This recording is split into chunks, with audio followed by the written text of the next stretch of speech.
বিশ্ব রাজনীতির মঞ্চে ঐতিহাসিক জয় পেল বাংলাদেশ। জাতিসংঘের সাধারণ পরিষদের ৮১তম অধিবেশনে সভাপতি পদে জয়ী হয়েছেন পররাষ্ট্রমন্ত্রী Khalilur Rahman.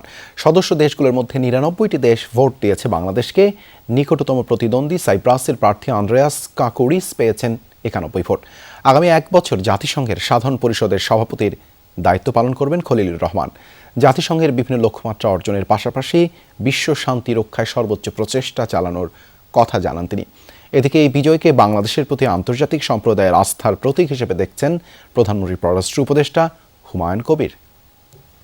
Obtained the required majority, His Excellency Khalilur Rahman of Bangladesh has been elected President of the General Assembly at its 81st session. ৪০ বছর পর ইতিহাসের পুনরাবৃত্তি। বিশ্ব রাজনীতির বৃহত্তম মঞ্চ জাতিসংঘের সাধারণ অধিবেশনের সভাপতির আসনে বাংলাদেশ।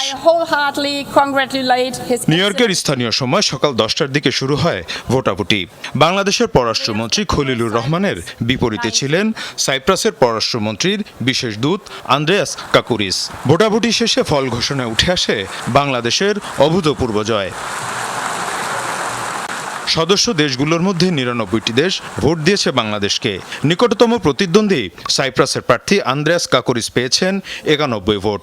আগামী ১ বছর জাতিসংঘের সাধারণ পরিষদের সভাপতির দায়িত্ব পালন করবেন খলিলুর রহমান। এ সময় জাতিসংঘের সদস্য দেশগুলোর প্রতিনিধিরা অভিনন্দন জানান বিজয়ী বাংলাদেশের প্রার্থীকে। দায়িত্ব পালন করা নিয়ে বিভিন্ন পরিকল্পনার কথা জানান সাধারণ অধিবেশনের নতুন সভাপতি। As I mentioned during the interactive debate, working with all of you, I envision addressing these challenges along 6 pillars of action. First, in advancing the organization's work on peace and security, I will draw inspiration from the work of more than 200,000 peacekeepers from Bangladesh who have contributed actively to international peace and security across the globe, from Cyprus to Sudan. Building on my country's experience, I would uphold the Assembly's moral and political authority and champion a holistic approach to peacekeeping and peace building that prioritizes prevention and political solution, strengthens peace building, and protects civilians.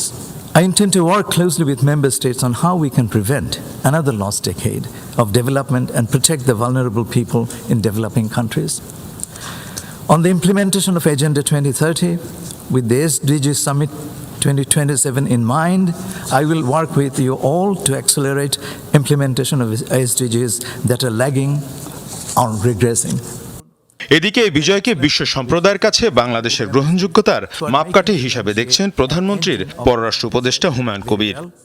বিরাট সফলতা, global সফলতা, ভিজিবিলিটির সফলতা এবং বাংলাদেশের প্রতি ওয়ার্ল্ডের স্বীকৃতি। বাংলাদেশে অনেকটা গ্লোবাল ইনফ্লুয়েন্স রাখ করি and we confidently put our candidature and won for this the position of President of the General Assembly এবং কন্টেস্ট করে আমরা জিতছি।